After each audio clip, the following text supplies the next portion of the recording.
the haunting in the woods. I never believed in ghosts. That is until I had an experience that shook me to my core.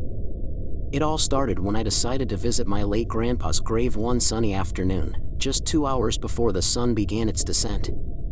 The day was clear and bright, with birds chirping and a gentle breeze rustling through the trees. I made my way past the serene lake, its waters shimmering in the sunlight, and up into the mountains where the graveyard was nestled among the trees. As I approached my grandpa's grave, I felt a sense of peace wash over me. I knelt down, placing fresh flowers on the tombstone and whispering a few words to him, just like I always did. But as the sun started to dip below the horizon, casting long shadows through the trees, I couldn't shake the feeling that something wasn't right. I hurried back to my car, my heart pounding in my chest, eager to leave the cemetery before darkness fell. But as I drove away, I couldn't shake the feeling that I was being watched. That's when I saw her, a ghostly figure standing by the side of the road, her eyes hollow and empty, staring straight through me. I slammed on the brakes, my heart racing as I stared in disbelief. I tried to drive away, but no matter how fast I went, the ghostly figure kept pace with me, her eyes never leaving mine. I was terrified, convinced that I was being followed by something supernatural.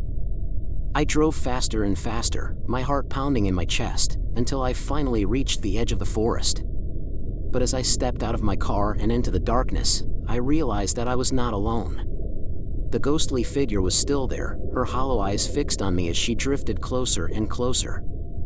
I tried to run, but my legs felt like lead, rooted to the spot as the ghostly figure reached out her hand towards me.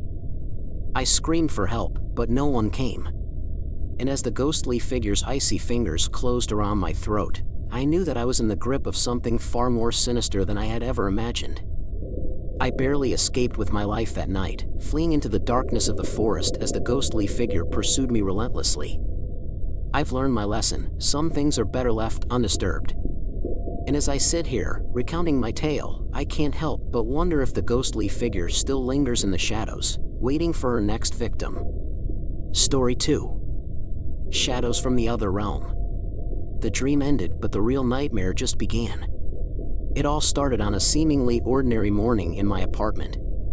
The sun was streaming through the curtains, and I felt refreshed after a good night's sleep. Little did I know, my peaceful existence was about to be shattered by a prank gone horribly wrong. I live in a cozy apartment building in a quiet neighborhood, surrounded by friendly neighbors, or so I thought. You see, my neighbors and I have always had a playful rivalry, often trying to one-up each other with harmless pranks. But what started as a simple joke quickly spiraled into something far more sinister. It all began when I received a mysterious package in the mail. Inside was a small, intricately carved wooden box with strange symbols etched into its surface. Attached to the box was a note from my neighbors, inviting me to join them for a game of ghost summoning that evening. At first, I laughed it off as just another one of their silly pranks. But as the day wore on, a sense of unease began to gnaw at me. There was something about the box that felt off. Despite my misgivings, curiosity got the better of me, and I found myself agreeing to join them for the game that night. As the sun began to set and darkness descended upon the neighborhood, I made my way to my neighbor's apartment, the wooden box clutched tightly in my hand. The air was heavy with anticipation, and a nervous energy crackled in the air as we gathered around the makeshift altar my neighbors had set up in their living room. With trembling hands, we opened the box and began to chant the incantation written on the note. At first, nothing happened. But then, as if in response to our summons, the shadows in the room began to twist and writhe, taking on a life of their own. I watched in horror as the shadows coalesced into a sinister figure, its form shifting and changing before my eyes. It was unlike anything I had ever seen, a being from another realm, summoned forth by our reckless actions. Panic surged through me as I realized the gravity of what we had done. We had unleashed something beyond our control, something malevolent and hungry for power. And as the figure turned its empty gaze upon me, I knew that I was in grave danger. I fled from my neighbor's apartment, the echoes of their screams ringing in my ears as the shadowy figure pursued me relentlessly. I ran through the streets, my heart pounding in my chest, until I finally reached the safety of my own apartment. But even here, I am not safe. The shadows linger at the edges of my vision, watching and waiting for their chance to strike. I will never again trust my eyes. Story 3. The Creepy Lake House. The fog hung thick over the cemetery like a mourning veil, concealing the graves of generations past beneath its ethereal embrace. As I approached the wrought iron gates, they groaned in protest, as though warning me of the secrets that lay beyond.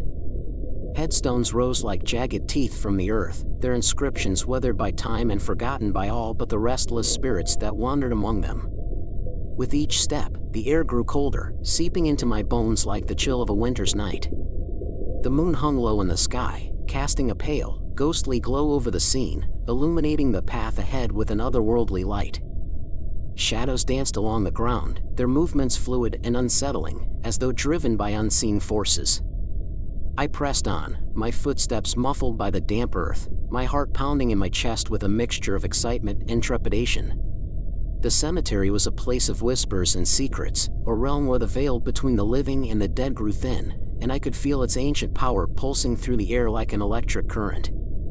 Finally, I reached the heart of the cemetery, where the headstones gave way to a narrow path that wound its way toward the lake house. The structure loomed before me like a silent sentinel, its windows dark and foreboding, its walls cloaked in shadow. Despite the growing sense of unease that gnawed at my insides, I knew that I had to continue onward, drawn by a force beyond my comprehension. With a deep breath, I stepped through the gates of the lake house, the heavy iron clanging shut behind me, sealing my fate. The air inside was thick with the scent of decay, and the silence was deafening, broken only by the sound of my own footsteps echoing off the walls. I knew then that I had entered a realm of darkness and despair, a place where the spirits of the dead held sway, and I braced myself for the horrors that awaited me within. As I stepped deeper into the heart of the lake house, the oppressive atmosphere closed in around me like a suffocating shroud. The air grew colder with each passing moment, chilling me to the bone and sending a shiver down my spine. Cobwebs draped from the ceiling like tattered veils, and the floorboards groaned beneath my weight, protesting my intrusion into their silent domain. I wandered through the deserted rooms, my footsteps echoing off the walls in a hollow cadence that seemed to mock my presence. Shadows danced in the corners of my vision, twisting and writhing like specters in the darkness. Strange symbols adorned the walls, their meaning lost to time, their presence unsettling and foreboding.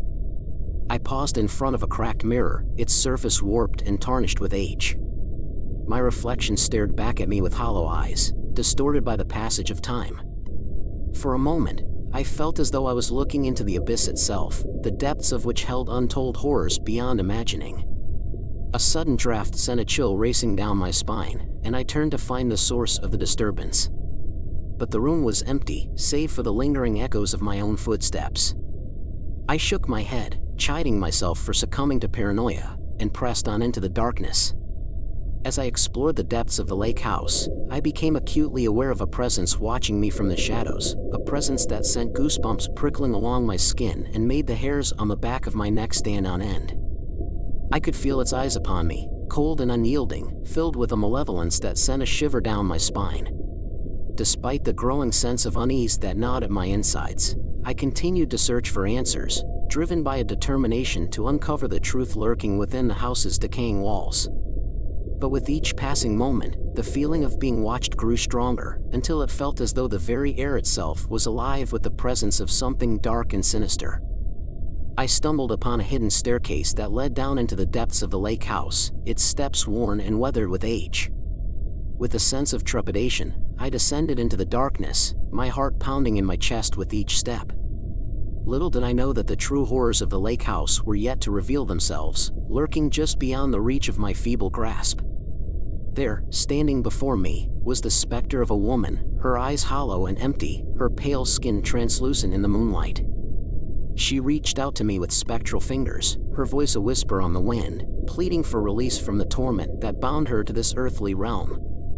I recoiled in terror, realizing too late the true nature of the haunting that plagued the lake house. With trembling hands, I fled the lake house, the specter's anguished cries echoing in my ears. Outside, the fog had thickened, obscuring my path and casting a pall over the cemetery.